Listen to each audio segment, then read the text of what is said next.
कक्षा 6 के सभी छात्र छात्राओं का स्वागत है आज इस कक्षा में हम इकाई 13 जिसका नाम है त्रिभुज की दक्षता अभ्यास 13 के सभी प्रश्नों को हल करेंगे। दक्षता अभ्यास 13 का पहला प्रश्न आपके सामने है। प्रश्न संख्या 1 है। चित्र में त्रिभुज ए बी डी त्रिभुज सी डी बी ये दोनों त्रिभुज एक दूसरे को के सर्वांशम है को देखकर निम्नांकित विकल्प उत्तर छांटकर अभ्यास पुस्तिका पर लिखिए। तो प्रश्न संख्या में इस आकृति में जो दो त्रिभुज हैं ए बी डी और सी डी बी ये दोनों जो त्रिभुज हैं एक दूसरे के सर्वांशम कहे गए हैं। अब इस आकृति को देखकर इन विकल्पों के उत्तर हमको देने हैं। तो पहला सवाल है कोण ए का संगत कोण कौन है। देखिए जब त्रिभुज ए बी डी त्रिभुज सी डी बी दोनों एक दूसरे के सर्वांशम है तो कोण ए इनके संकेत से जब इनको सांकेतिक रूप में लिखेंगे हम दोनों त्रिभुजों को तो सर्वांशम त्रिभुजों को जब सांकेतिक रूप में लिखते हैं तो उनके नाम से ही उनके सांकेतिक रूप से ही हम बता सकते हैं कि कोण ए की संगत कौन सा कोण होगा। तो कोण ए के जो संगत होगा कोण सी रहेगा। तो कोण ए के जो संगत है वह कोण है कोण सी। तो तीसरा विकल्प सही हो जाएगा। उसके बाद भुजा ए बी के संगत भुजा। देखिए यहाँ पर इसका नाम है पहली भुजा इसकी ए बी होगी तो ए बी के जो संगत है वहां पर सी डी रहेगी। ए बी के संगत भुजा यहाँ पर हो जाएगी सी डी। तीसरा सवाल देखिए अब तीसरे सवाल में भुजा है ए डी के संगत भुजा। ए डी के संगत भुजा ए डी के संगत भुजा हमको बतानी है तो उसके संगत होगी सी बी। तो सी बी वाली भुजा यहाँ पर है पहले वाले विकल्प में तो तीसरे का उत्तर हो जाएगा सी बी। अब बीडी की संगत भुजा पूछी है। बीडी की संगत भुजा बीडी की जो संगत भुजा है वह रहेगी डीबी। बीडी की संगत भुजा डीबी तो बीडी की संगत भुजा हो जाएगी बीडी। तो विकल्प नंबर 1 इस चौथे सवाल का सही उत्तर हो जाएगा। अब प्रश्न संख्या 1 कंप्लीट हो चुकी है। अब हम चलते हैं प्रश्न संख्या 2 पर। ठीक है एक चीज और समझ लीजिए अगर दो त्रिभुज देखिए जैसे ये दो त्रिभुज एक दूसरे के संगत दिए गए हैं। पहला त्रिभुज है ए बी डी दूसरा त्रिभुज है सी डी बी। अब जब ये दोनों त्रिभुज एक दूसरे के सर्वांशम हमको बताए गए हैं तो इनके नाम में देखिए दो सर्वांशम त्रिभुजों के संगत कोण बराबर होते हैं और उनकी संगत भुजाओं की माप बराबर होती है। अगर हम कोण की बात करें दोनों त्रिभुजों के अगर हम संगत कोण लिखें तो कोण ए के जो संगत कोण होगा वो कोण सी रहेगा। ए के संगत सी। कोण बी के जो संगत होगा कोण डी रहेगा और यहां पर कोण डी के जो संगत होगा वो कोण बी रहेगा। ठीक है ये थे संगत कोण। अगर हम संगत भुजाओं की बात करें संगत भुजा तो संगत भुजा ए बी के संगत रहेगी सी डी। ए बी के संगत रहेगी सी डी। ए बी के बराबर सी डी भुजा रहेगी। बीडी के बराबर बीडी के बराबर भुजा रहेगी डीबी और एसी के ए डी के बराबर रहेगी सीबी। ए डी भुजा के बराबर रहेगा सीबी। तो ये अगर दो त्रिभुज हमको सर्वांशम दिए जाते हैं और उनका सांकेतिक रूप अगर हमको लिखा प्रश्न में दिया गया है तो उस रूप की मदद से ही हम बता सकते हैं कि कौन सा शीर्ष कौन से शीर्ष के संगत है दोनों त्रिभुजों में और कौन सी संगत भुजाएं एक दूसरे के बराबर है। त्रिभुज की कौन कौन सी संगत भुजा एक दूसरे के बराबर है केवल सांकेतिक रूप देखकर ही हम बता सकते हैं। अब दूसरा सवाल देखिए प्रश्न संख्या 2। यदि कक्षा 6 के सभी शिक्षार्थी 4 सेमी 5 सेमी और 6 सेमी भुजा वाले एक त्रिभुज की रचना करें तो क्या बनने वाले सभी त्रिभुज सर्वांशम होंगे। प्रश्न में कहा गया है कि अगर कक्षा 6 के आपकी क्लास में पढ़ने वाले अगर आप कक्षा 6 के विद्यार्थी हैं तो अगर आपकी कक्षा में पढ़ने वाले सभी विद्यार्थियों से इन तीन भुजाओं की माप वाला अगर हम त्रिभुज बनवाएंगे एक भुजा की माप 4 दूसरी भुजा की माप 5 और तीसरी भुजा की माप 6 हो एक ऐसे त्रिभुज की रचना कराएं जिसकी त्रिभुज की मापे ये हो तो उन सभी विद्यार्थियों द्वारा जो त्रिभुज बनाया जाएगा क्या वे सभी त्रिभुज एक दूसरे के सर्वांशम होंगे। देखिए जैसे यहाँ पर हम एक कि एक बच्चे ने ऐसा एक त्रिभुज बना दिया त्रिभुज ए बी सी। जैसे एक भुजा की माप 4 सेमी दूसरी भुजा की माप 5 सेमी और तीसरी भुजा की माप 6 सेमी। तो जब सभी त्रिभुजों की माप एक जैसी रहेंगी सभी त्रिभुजों में एक भुजा 4 सेमी रहेगी जितने विद्यार्थी हैं आपकी कक्षा में सभी को इसी माप का त्रिभुज बनाना है। तो सभी विद्यार्थी ऐसा त्रिभुज बनाएंगे जिनमें देखो एक भुजा 4 सेमी की भी होगी, 6 सेमी की भी होगी और तीसरी भुजा 5 सेमी की भी होगी। तो सभी विद्यार्थी एक ही जो त्रिभुज बनाएंगे, सभी में एक भुजा 4 सेमी की रहेगी, एक में 5 सेमी की भुजा और एक भुजा 6 सेमी की रहेगी। तो जो बनने वाले सभी त्रिभुज होंगे उनमें संगत भुजाओं की माप बराबर रहेगी, इसलिए सभी त्रिभुज एक दूसरे के सर्वांगसम ही बनेंगे। क्योंकि हम जानते हैं अगर दो त्रिभुजों की सभी संगत भुजाओं की माप बराबर होती है तो वे त्रिभुज एक दूसरे के सर्वांगसम कहलाते हैं। तो जब सभी त्रिभुज इसी आकृति के बनेंगे, इसी तरह के सभी त्रिभुज यहाँ पर बनेंगे। देखिए दूसरे विद्यार्थी इसी आकृति का त्रिभुज बनाएगा, तीसरा विद्यार्थी भी इसी आकृति का। हो सकता है कि पहले विद्यार्थी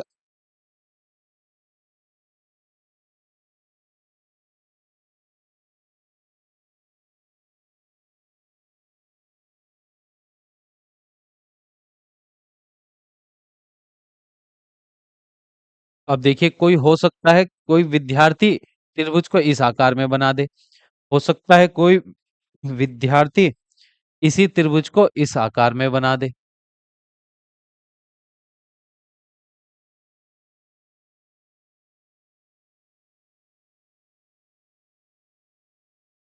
ठीक है, पर सभी त्रिभुजों में देखिए एक भुजा की माप 4 सेमी, इसमें भी 4 सेमी, 4 सेमी, 4 सेमी।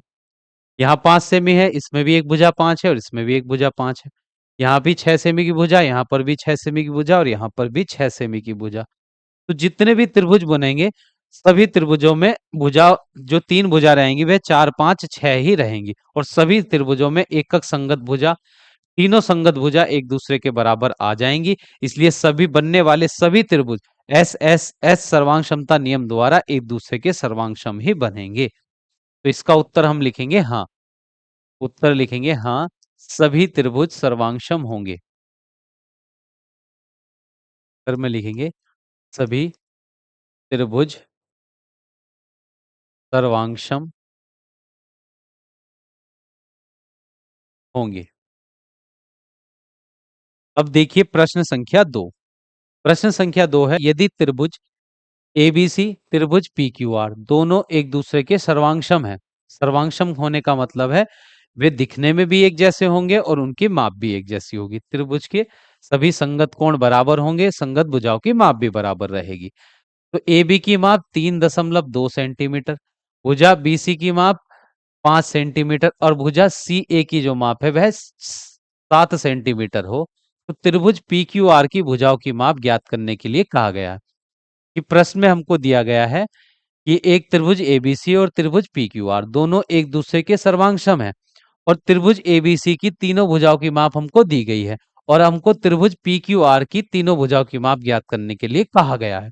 जब दोनों त्रिभुज सर्वांगसम है तो दो सर्वांगसम त्रिभुजों की सभी संगत भुजाओं की माप बराबर होती है। तो पहले त्रिभुज की देखिए लिखते हैं, चूंकि पहला त्रिभुज एबीसी सर्वांगसम है दूसरे त्रिभुज पी क्यू आर के, जब ये दोनों त्रिभुज एक दूसरे के सर्वांगसम है तो इनकी संगत भुजाओं की माप बराबर होगी। पहले त्रिभुज की भुजा ए बी दूसरे त्रिभुज की भुजा पी क्यू के बराबर, ए बी के बराबर होगी दूसरे त्रिभुज की भुजा पी क्यू जिनकी लंबाई रहेगी 3.2 सेंटीमीटर और भुजा बी सी के बराबर होगी भुजा क्यू आर।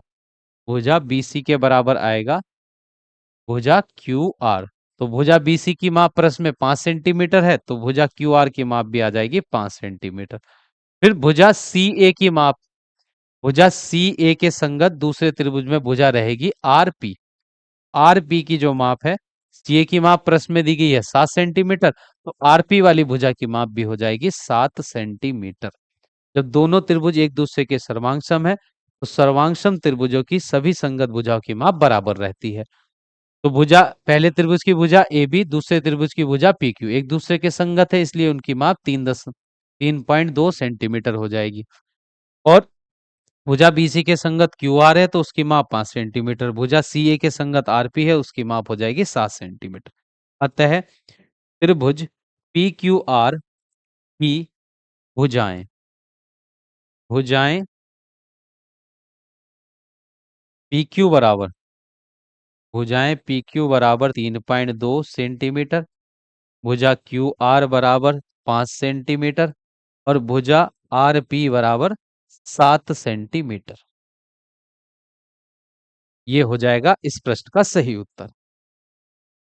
अब प्रश्न संख्या 4 देखिए, एक त्रिभुज की तीनों भुजाएं दूसरे त्रिभुज की तीनों संगत भुजाएं के बराबर हैं। प्रश्न में कहा गया है एक त्रिभुज की तीनों भुजाएं दूसरे त्रिभुज की तीनों संगत भुजाओं के बराबर हैं, क्या दोनों त्रिभुज सर्वांगसम होंगे? तो ऐसा तो हमने एक प्रतिबंध पढ़ा हुआ है कि जब दो त्रिभुजों की तीनों संगत भुजाओं की माप बराबर होती है तो दोनों त्रिभुज सर्वांगसम कहलाते हैं, एस एस एस सर्वांगसमता नियम द्वारा। तो यहां लिखते हैं इसके उत्तर में हाँ। हाँ, एस एस एस सर्वांग क्षमता, सर्वांग समता प्रतिबंध, प्रतिबंध से दोनों त्रिभुज सर्वांगसम होंगे। दोनों त्रिभुज सर्वांगसम होंगे जब दोनों त्रिभुजों की सभी संगत भुजा की माप बराबर है तो एस एस एस सर्वांगसमता प्रतिबंध द्वारा दोनों त्रिभुज एक दूसरे के सर्वांगसम कहलाएंगे। अब अगला प्रश्न देखिए, प्रश्न संख्या 5, एक त्रिभुज के तीनों कोण दूसरे त्रिभुज के तीनों कोण के बराबर हैं, तो क्या दोनों त्रिभुज सदैव सर्वांगसम होंगे? तो प्रश्न में हमसे पूछा है कि अगर दोनों त्रिभुजों के दोनों त्रिभुजों के तीनों कोण एक दूसरे के बराबर हैं, संगत कोण एक दूसरे के बराबर हैं, तो क्या दोनों त्रिभुज सर्वांगसम होंगे? देखिए जैसे हम ये आकृति बना देते हैं, ये आकृति, ये एक त्रिभुज है, इसी की तरह ये भी एक त्रिभुज है।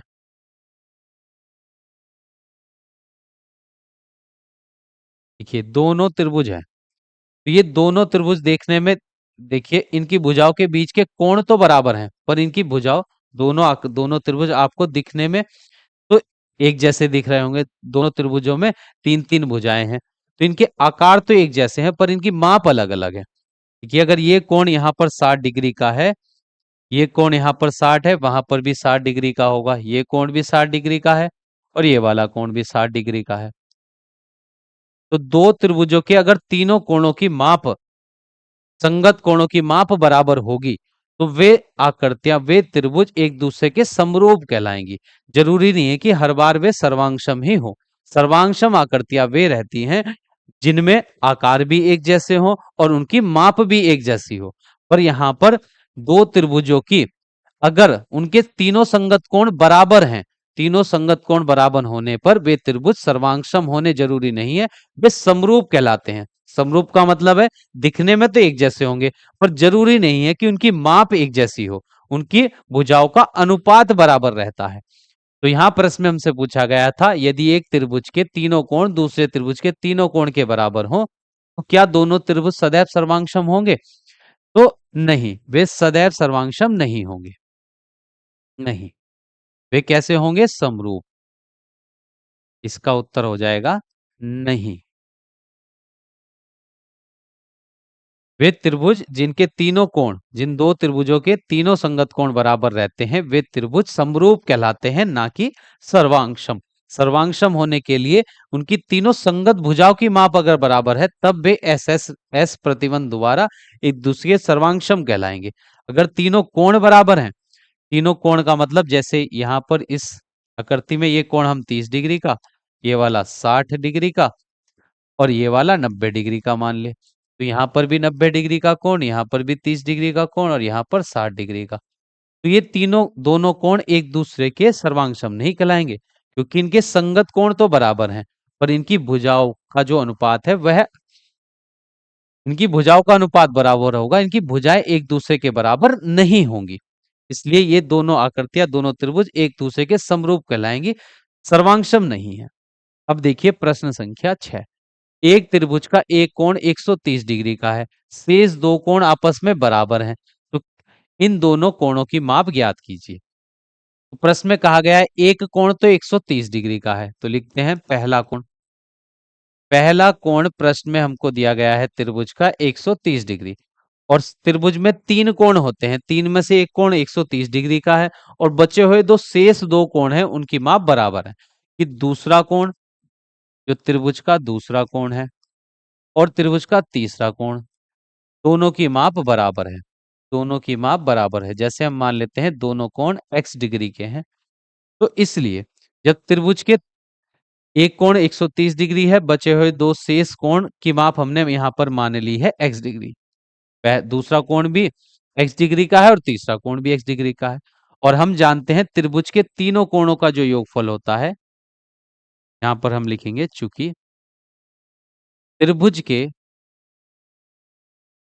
त्रिभुज के तीनों अंतः कोणों का योग,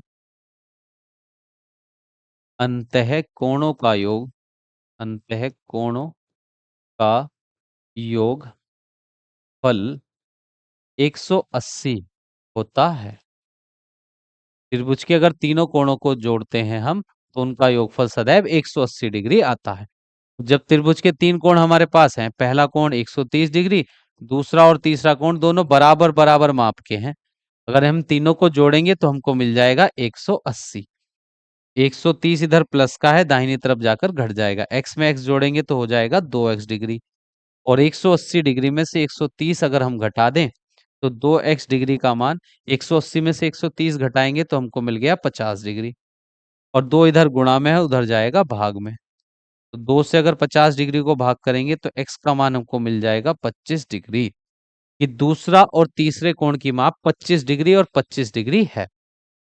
इन दोनों कोणों में की माप हमको ज्ञात करनी थी, जिनकी माप हमको नहीं दी गई है। दोनों कोण बराबर है, तो एक कोण, दूसरा कोण भी 25 डिग्री का है और तीसरा कोण भी 25 डिग्री का है। तो यहां पर हम लिख देंगे अतः प्रत्येक शेष कोण, प्रत्येक शेष कोण की माप, कोण की माप 25 डिग्री है।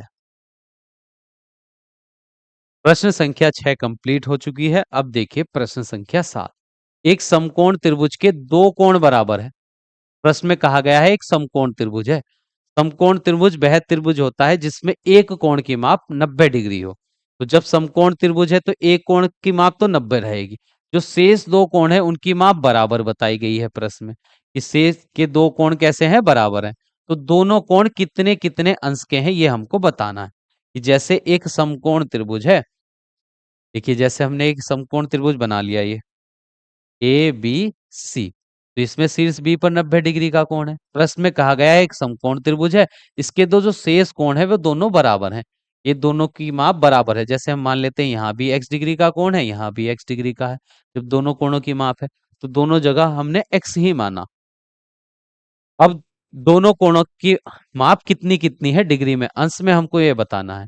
तो त्रिभुज के तीनों कोणों का योग 180 रहता है। तो लिखते हैं चूंकि कोण ए, कोण बी और कोण सी अगर तीनों को जोड़ेंगे तो 180 आएगा। कोण ए का मान हमने माना है x डिग्री, कोण बी का मान 90 डिग्री है और कोण सी का मान है x डिग्री, बराबर में 180 डिग्री। x में x जोड़ेंगे 2x, प्लस का 90 दाहिने पक्ष में जाकर हो जाए घट जाएगा। तो 2x बराबर 180 में से 90 घटाएंगे तो 90 आ गया। 2 इधर गुणा में है, दूसरी तरफ जाएगा भाग में। तो 2 से अगर हम 90 को भाग करेंगे तो आ जाएगा 45 डिग्री। x का मान यहाँ पर मिल गया है 45 डिग्री। तो शीर्ष ए पर जो कोण है वह भी 45 डिग्री माप का होगा और शीर्ष सी पर जो कोण है वह भी 45 डिग्री माप का होगा। तो यहाँ पर हम लिखते हैं अतः प्रत्येक शेष, प्रत्येक शेष कोण की माप, प्रत्येक शेष कोण की माप, कोण की माप 45 डिग्री है। 45 डिग्री के शेष दो कोण हैं और एक कोण 90 डिग्री का है। तो प्रश्न संख्या 7 कंप्लीट हो चुकी है। अब देखिए प्रश्न संख्या 8। पार्श्व के चित्र में बिंदु डी ई त्रिभुज एबीसी की भुजा एबी और एसी पर इस प्रकार स्थित है कि डीई वाली रेखा बीसी के समांतर है। ये डीई वाली जो रेखा है इस भुजा बीसी के समांतर है। शीर्ष कोण बी 30 डिग्री का है, कोण ए 40 डिग्री का है और एक्स, वाई और जेड के मान हमको ज्ञात करने के लिए कहा गया है। अब देखिए यहाँ पर त्रिभुज ए बी सी है और इसमें शीर्ष ए पर 40 डिग्री का कोण है, शीर्ष बी पर 30 डिग्री का कोण है। हमको ये कोण एक्स वाई और जेड के मान ज्ञात करने के लिए कहा गया है। तो पहले अगर हम इस त्रिभुज की बात करें, त्रिभुज ए बी सी, तो त्रिभुज ए बी सी के तीनों अंत्यकोणों का योगफल 180 डिग्री आएगा। तो लिखते हैं त्रिभुज ए बी सी में, तो त्रिभुज के अगर हम तीनों कोण जोड़ें, त्रिभुज शीर्ष ए का कोण, शीर्ष बी का कोण और शीर्ष सी का कोण, तीनों का योगफल 180 आएगा। ए पर कोण हमको दिया गया है 40 डिग्री, बी पर कोण दिया गया है 30 डिग्री और सी पर कोण हमको ज्ञात करना है। इसका माप हमको दी गई है 22 बराबर में 180। 30 और 40 हो जाएंगे 70 प्लस 22 बराबर 180। 70 प्लस का है, दाहिने पक्ष में जाकर घट जाएगा, तो 180 में से 70 घटाएंगे तो 22 का मान 110 डिग्री। तो 22 का मान तो हमको मिल गया है 110 डिग्री। प्रश्न में कहा गया है कि जो डीई वाली रेखा है और बीसी वाली रेखा, ये दोनों एक दूसरे के समांतर हैं और समांतर रेखाओं पर बने संगत कोणों की माप कैसी होती है, बराबर होती है। तो कोण x के संगत यहाँ पर 30 रहेगा, x के बराबर 30 और z के बराबर रहेगा 22। तो यहाँ पर हम लिखेंगे चूंकि डीई वाली जो रेखा है वह समांतर है बीसी के, इसलिए कोण x का जो मान होगा, देखिए कोण x का जो मान होगा वह 30 के बराबर रहेगा। कोण x जो होगा, कोण x बराबर रहेगा 30 के। और बराबर क्यों है, क्योंकि ये संगत कोण है, दो समांतर रेखाओं पर बने संगत कोणों का मान बराबर होता है। तथा अब कोण z की बात करते हैं, तो z के संगत यहां पर रहेगा y, तो कोण z बराबर है y के और y का मान आया है 100, यहाँ पर y का मान हमको मिला है 110 डिग्री। तो यहाँ पर हम लिख देंगे z बराबर 110 डिग्री। तो कोण z का मान भी मिल गया है 110 डिग्री और ये कोण एक दूसरे के बराबर इसीलिए हैं क्योंकि ये संगत कोण है, दो समांतर रेखा पर बने संगत कोणों का माप बराबर होता है। तो कोण x 30 डिग्री है, कोण z 110 डिग्री और कोण y भी 110 डिग्री है। तो प्रश्न संख्या 8 कंप्लीट हो चुकी है। अब देखिए प्रश्न संख्या 9। पार्श्व के चित्र में कोण C समकोण है। यहाँ पर कहा गया है कि जो शीर्ष C पर ये पूरा कोण है ये समकोण है। समकोण होने का मतलब है 90 डिग्री का कोण, और CD वाली रेखा AB के समान पर लंब है।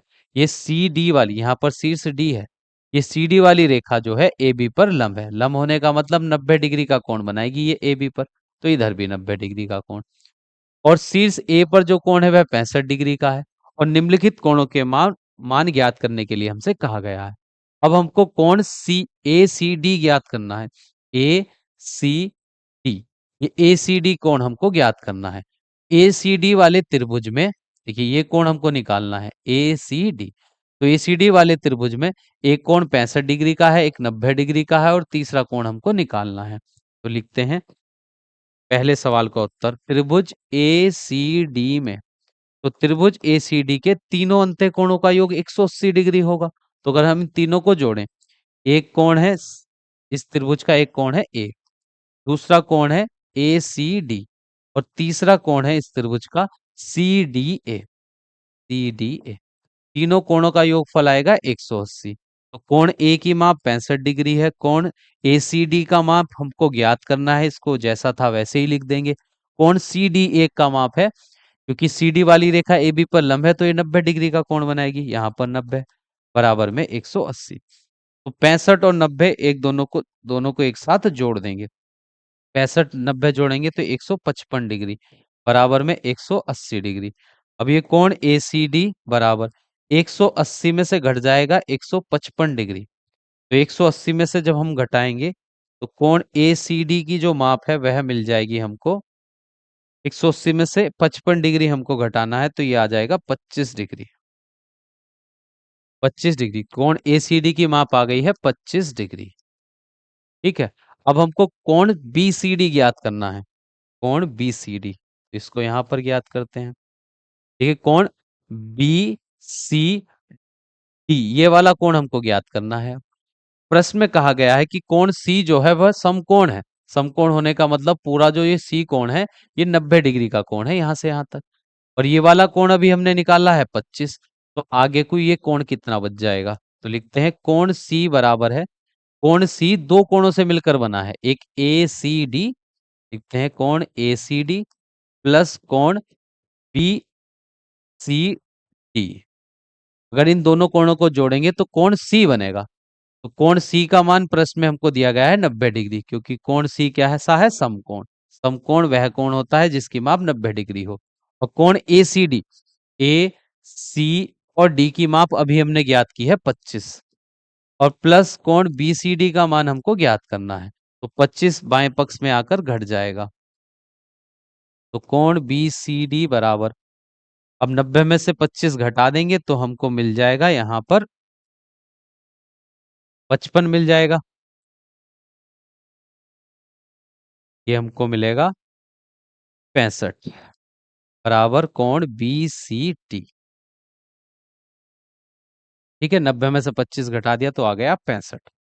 अब तो कोण बी सी डी की जो माप है वह हमको मिल गई है 65 डिग्री। यह है 65 डिग्री का कोण।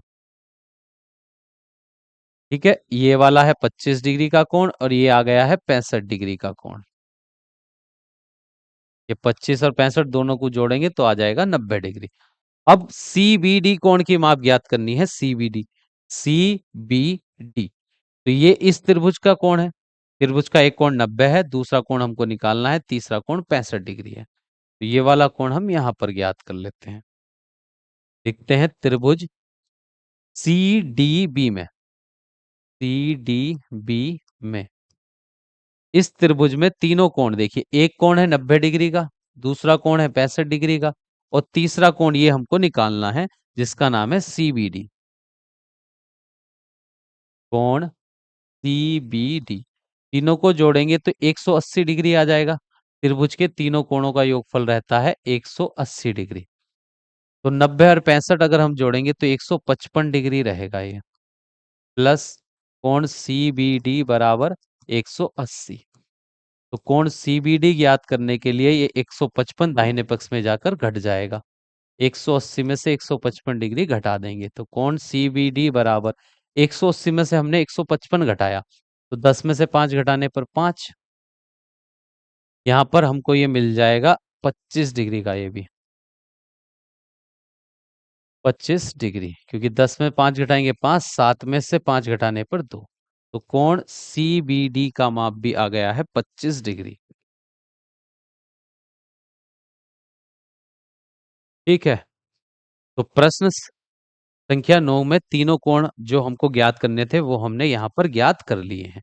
और इसी प्रश्न के साथ दक्षता अभ्यास 13 कंप्लीट हो चुकी है, और इस अभ्यास के साथ इकाई 13 कंप्लीट हो चुकी है। नेक्स्ट क्लास में हम इकाई 14 के अभ्यास के प्रश्नों को हल करेंगे। तो मिलते हैं नए चैप्टर के साथ। जय हिंद, जय भारत।